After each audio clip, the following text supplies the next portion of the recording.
Good morning friend, जय श्री श्याम, जय महाकाल। आप सब कैसे हैं? आई होप आप बहुत अच्छे होंगे। मैं भी एकदम बिल्कुल अच्छी हूँ क्योंकि मेरे पास आप जैसे प्यारे प्यारे से सपोर्टर्स हैं, इसलिए मैं काफ़ी अच्छी हूँ और उम्मीद करती हूँ आप सब लोग भी अच्छे होंगे। और प्लीज़ मेरे चैनल को लाइक शेयर एंड सब्सक्राइब कीजिए, बेल आइकन को प्रेस कर लीजिए जिससे मेरे आने वाले वीडियो की नोटिफिकेशन आपको मिलती रहे और आप मुझे हर वीडियो में सपोर्ट करें। प्लीज़ प्लीज़ प्लीज़ मेरे चैनल को सब्सक्राइब कर जाइएगा और पूरे वीडियो को एंड तक देखिएगा। और आज दिन है कौन सा? आज दिन कौन सा है? आज दिन कौन सा है? आज शायद फ्राइडे है। हाँ फ्राइडे है, सॉरी थोड़ा सा कंफर्म नहीं था। और आज है 11 बाबा श्याम का दिन। तो आपको एकादशी की हार्दिक शुभकामनाएं। फिलहाल अभी मैंने खाना वाना नहीं खाया क्योंकि मैं आज सुबह निकल गई थी 8 बजे, क्योंकि आज मुझे यूनिवर्सिटी जाना था। मुझे अपनी डिग्री वगैरह लेके आनी थी क्योंकि अब एक नई जर्नी की शुरुआत बहुत जल्द करूँगी और बहुत अच्छे मुकाम के साथ करूँगी। क्योंकि जिस औरतों के पर कट जाते हैं ना, फिर उड़ने का मज़ा कुछ और ही आता है। तो फ़िलहाल मैंने अपने जीवन की उड़ान अब भर ली है और मेरी उड़ान कहाँ जाकर रुकेगी ये तो मुझे बिल्कुल भी अंदाज़ा नहीं है। और मैं बाबा से बस इतना प्रार्थना करती हूँ कि सब कुछ हार के, सब कुछ खो कर मैंने अपनी एक ज़िंदगी चुनी है, एक लाइन चुनी है। बाबा मुझे बहुत दूर तक ले जाना, बहुत दूर तक। अगर दूर तक नहीं ले जाते तो इतना सब कुछ बिगाड़ते नहीं हो। उन्होंने मेरे लिए कुछ ज़रूर कुछ सोचा है। पहले मैं भगवान को बोलती थी कि नहीं मेरे साथ गलत हुआ, लेकिन अब नहीं बोलती मैं। ए तुम सो जाओ और वो खा रहा है। बाबू मैंने आपके लिए पेडिग्री डाला था। गंदे हो तुम, लो खाओ लो। बाबू मैंने आपके लिए पेडिग्री डाला था। तू क्यों खाता है? तू क्यों खाता है? तू क्यों खाता है? तू क्यों खाता है? उसने खा लिया। और मैं आपको कुछ आपसे बात करना चाह रही थी। बहुत दिनों से ब्लॉग नहीं आ रहे थे, छोटी छोटी खड़े नहीं आ रहे थे मेरे, क्योंकि मुझे बिल्कुल भी टाइम नहीं मिल रहा था। आज मैं बात करूँगी अपने जेठ जी के बारे में। और अभी मैं घर आई तो मम्मी ने मुझे सारी चीज़ें बताई। एक दिन और गई थी तो मुझे मम्मी ने बताया था, पर मैंने अपने माइंड को सेटअप कर लिया तो मैंने इतना ध्यान नहीं दिया था। आज मैं आपको बताती हूँ कि मेरे मम्मी ने मुझे चीज़ बताई कि मोना तुम्हारे ससुराल से ऐसी ऐसी बात आ रही, क्योंकि जो है केस है मैंने किया है, क्योंकि मेरे साथ गलत हुआ है तो केस मैंने किया है। उसमें पापा मम्मी या परिवार के किसी भी सदस्य का कोई इंटरफेयर नहीं है, क्योंकि मेरे साथ गलत हुआ।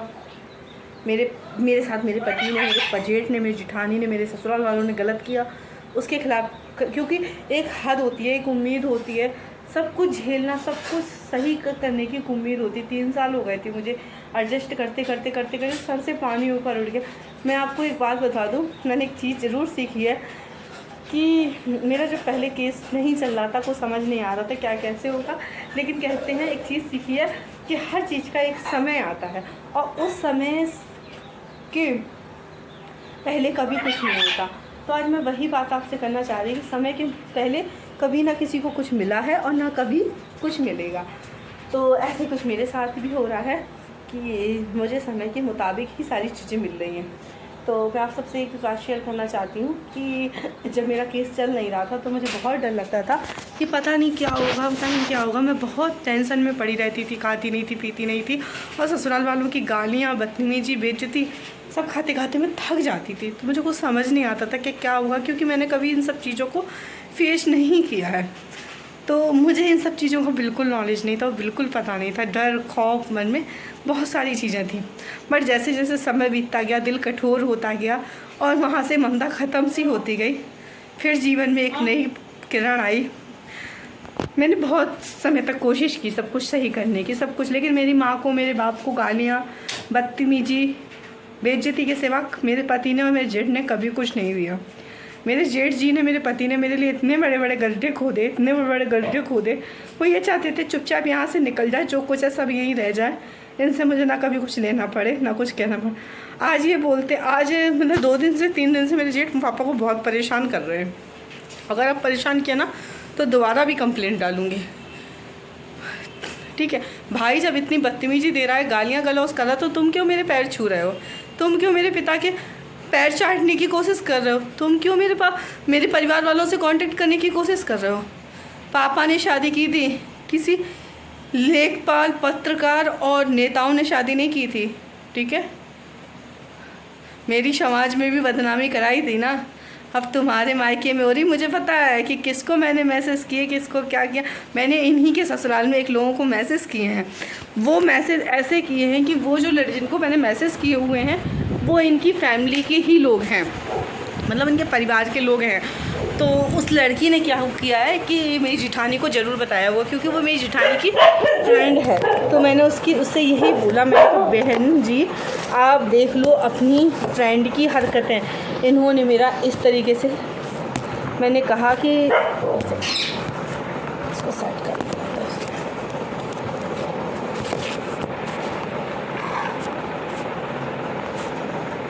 मैंने उनसे तुरंत बोला, मैंने कहा देख लो अपनी परिवार की हरकतें। इतना गंदा, मतलब इतनी गंदी सोच है इनकी, इतनी गंदी सोच है। सारी चीज़ें मैंने उन्हें बताने की कोशिश, मैंने बताने की क्या, मैंने प्रूफ वगैरह इनके भेजे, मेरी जिठानी की फ़ोटोज़ वगैरह। मैंने कहा देखो ये तुम्हारी फ्रेंड है। उसने मेरी जिठानी से कांटेक्ट किया होगा, जिठानी को सारी बातें बताया होगा कि तुम्हारी जेठानी ऐसे कह रही थी, ऐसी ऐसी बातें यहाँ पर तुम्हारे मायके में आ रही हैं, तुम्हारी बेइज्जती हो रही, बदनामी हो। तो मेरा जेठ इतना फड़फड़ा रहा, इतना फड़फड़ा रहा कि मेरे पापा से बड़े बड़े राजनेताओं से दबाव बना रहा है। यहाँ कॉल आता है, मैं बात करती हूँ, पापा बात करते हैं, सारी हिस्ट्री बता देते हैं। वो ऑब्वियसली वो लोग यही बोलते हैं कि अमीन लेखपाल साहब अगर ऐसी बात है तो वो मेरी बेटी है, तुम केस लड़ो, हम तुम्हारे साथ खड़े हैं, हम इसमें किसी प्रकार का कोई इंटरफेयर नहीं करेंगे, ठीक है, कोई कुछ नहीं करेंगे हम, ठीक है। तो हम आपको बता दें, जिससे आप सोर्स और सिफारिश लगा रहे हैं ना, वो हमारे बाबा को और हमारे नाना जी को, हमारे मामा को बचपन से जानते हैं, ठीक है। हम लोग भी एक बहुत अच्छी फैमिली से बिलोंग करते थे, ठीक है। तुम हमारे अपनों से ही हमारी सोर्स लगवा रहे हो, ठीक है, कोई फ़र्क नहीं पड़ता इन सब चीज़ों को लेके। तो इस तरीके से फ़ोन करवा रहा, कहीं पापा की तहसील में लेखपालों से फ़ोन करवा रहा, कहीं तो अगर तुझे जब सब कुछ बात करनी है, सही करनी, तो तुम एक बार पापा से कॉल करके बात करते ना, क्यों नहीं कर रहे, इधर उधर मुंह मारते क्यों। और फिर जब तुम सब कुछ ठीक करना चाहते हो और तुम्हारा भाई गालियों से बात करेगा, गालियाँ देगा, मेरे मम्मी पापा को उल्टा सीधा बोलेगा, ऐसा कहीं होता है? आप ही बताइए मुझे, हैं? तुम यहाँ पर मुझे चूतिया भी बना रहे हो, सब कुछ ठीक भी करना चाहते हो, और तुम मतलब मेरे परिवार को,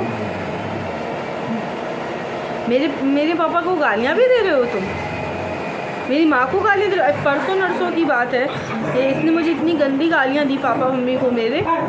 एक भाई पैर छू रहा है और एक भाई गालियाँ दे रहा है। क्यों? तेरी औरत की इज्जत नहीं चल रही है, गलत काम, जब तेरी औरत गलत काम कर रही थी तब तेरी औरत को नहीं पता था? अरे हट बेटा, जब तेरी औरत गलत काम कर रही थी तभी तेरी औरत को नहीं पता था कि किसी का घर बर्बाद कर रहे हैं। और जेठ बोलते हैं उन लोगों से कि मेरी कोई गलती नहीं है तो हाई कोर्ट तक हमें क्यों घसीटा। ये बोलते हैं कि हमारी जब कोई गलती नहीं हो रही है तो हमें हाई कोर्ट तक क्यों घसीटा जा रहा है, हमारा तो कोई मैटर ही नहीं है। तो आपका मैटर है नहीं है, हाई कोर्ट जाने का शौक़ तो आपको था, आपके पास बहुत सारा पैसा है। असली लड़ाई की जड़ तो तुम हो, गौरव तो बाद में है। असली लड़ाई की जड़ तो तुम हो। तुम्हारी क्या हरकतें मुझे पता नहीं है, तुमसे ज़्यादा मुझे कोई पता नहीं है क्या कि तुमने मेरे साथ क्या करने की कोशिश की है। तुम्हारी औरत ने मेरे पति के साथ मतलब रिलेशनशिप में रहकर मुझे गुमराह किया है। ये भी नहीं सोचा कि वो एक लड़की है, पराए घर से आई है, कितने सपने लेकर आई होगी, इतना पैसा लेकर आई थी, इतनी धन दौलत लेकर आई, मुझे गालियाँ देती है, मुझे मारती है, मुझे पीटती है, ये जिठानी होती है। मैंने चप्पलें दी हैं उसको कि मतलब तुम पहन लो, बैठ के नीचे नहीं उतरने दिया। तुम लोगों ने मुझे मेरे सर पर चप्पलें मारी है, मेरे मुंह पर चप्पल मारी है, वो भूल गए। आज अगर तुम बस असली मर्द हो तो मर्द जैसी कैटेगरी में आओ ना। इधर पीछे ऊट पिटान, पीछे पीछे ये फ़ोन क्यों कर रहा है? इन फ़ोनों से कुछ नहीं होता, ये तुम भी अच्छे से जानते हो, इन फ़ोनों से कभी कुछ नहीं होगा। तो आप अपने दिमाग से निकाल दीजिए कि आपके फ़ोन से हम लोग दबने वालों में से नहीं। मैटर आपने क्रिएट किया केस, आपने इतने लंबा बढ़ाया है, आप भोगो। आपने मेरे लिए गड्ढा खोदा था, आपने मेरे लिए एक गड्ढा खोदा था, एक बात याद रखना। बड़े बूढ़े बहुत अच्छी कहावत कह के गए हैं कि गड्ढा खोदते खोदते खोदते खोदते कब कितना गहरा हो जाए, और जिसके लिए खोदा गया है उसका तो नहीं पता, लेकिन जिसने खोदा है वो कब उसका शिकार हो जाए ये पता नहीं चलता। और मेरे खाटू वाले के यहाँ देर है अंधेर नहीं है। मुझे नहीं पता, तुमने इन 2 सालों में सबसे ज़्यादा पूजा पाठ कर डाले होंगे। मेरे नंदोई जो हैं परी गेस्ट हाउस वाले, उनके यहाँ रोज़ आते चौथे दिन पूजा पाठ सब कुछ होता है। बड़े बड़े संत महात्मा आते हैं। अगर आपका चरित्र, आपकी पत्नी, आपका व्यवहार, आपका चरित्र अगर अच्छा है ना, तो आपको किसी को बुलाने की ज़रूरत नहीं है। अगर आपका चरित्र ही गंदा है, और परी गेस्ट हाउस वाले डियर नंदोई जी, उनने गुरु दीक्षा किससे ली है? आसाराम बापू से। तो जैसा गुरु वैसे ही चेला। तो डियर नंदोई जी और जेठ जी, सोच मत लेना, गौरव से तो बाद में बातचीत होगी, असली जड़ तो तुम हो। लक्ष्मी और राजकुमार तो बाद में है, गौरव तो बाद में है, असली जड़ तो तुम चारों ने मेरे साथ क्या क्या किया है ना, कि मुझे आज भी सपने में याद करती हूँ। मेरी वो नंद देखती हूँ, बड़ी एसी में रहती थी, जेल में कैसे रहती है वो मेरी जिठानी, इतने सारे लड़कों के साथ संबंध में रहती है, कैसे जेल में अकेले रहेगी। मैं भी देखती हूँ, उसे एक आदमी से पेट नहीं भरा, आत्मा नहीं रोई। गलत करने वालों का गलत होता है। अब कहते थे ना कोर्ट की लड़ाई लड़ो ना, इधर उधर फ़ोन कराने से कुछ नहीं होता। अपनी जवान ख़राब कर रहे हो, अपनी स्वयं की बेइज्जती करा रहे हो। जब तुम्हारे परिवार के और तुम्हारे तरफ के लोग तुम्हारे नहीं हुए, तो सोच कैसे सकते हो कि यहाँ के लोग तुम्हारे पक्ष में होंगे। जो तुम्हारी चिट्ठे सुनते हैं ना, अभी 5 से 6 लोगों से इन लोगों ने कॉल करवा चुके हैं, सबका फ़ोन आया। मैंने जब इन्हें स्थिति बताई तो पता, ब्लॉक प्रमुख तक कह रहा था कि बेटा आपके साथ इतना गलत हुआ। आपने कहा हाँ अंकल, आप केस लड़ो, हम आपके साथ हैं, हम इस मैटर में हस्तक्षेप नहीं करेंगे। डकैत का पक्ष लेता है, लेखपाल का पक्ष लेगा, एक ट्रक ड्राइवर का पक्ष लेगा। तो गलत काम करने का अंत बहुत बुरा होता है। शुरुआत में बहुत मज़ा आया था आग लगाने में। जाओ स्टे लेकर आओ ना हाई कोर्ट से, जाइए।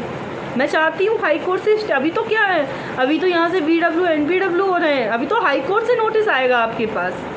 अब किस चीज़ में बैठे हैं?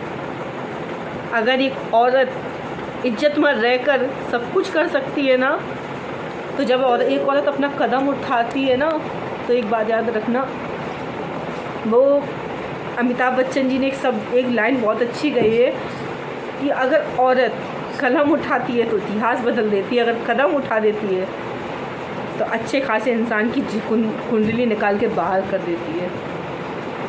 तो मैंने तो अपने पति की नहीं, अपने जेठ की, अपनी जेठानी की, अपनी नंद की, नंदोई की, और वो नंद मुझे बोलती है कि लव मैरिज। खुद तो भगोड़ी थी तेरे खुद के भाई फिरोजाबाद वाले जो वकील है।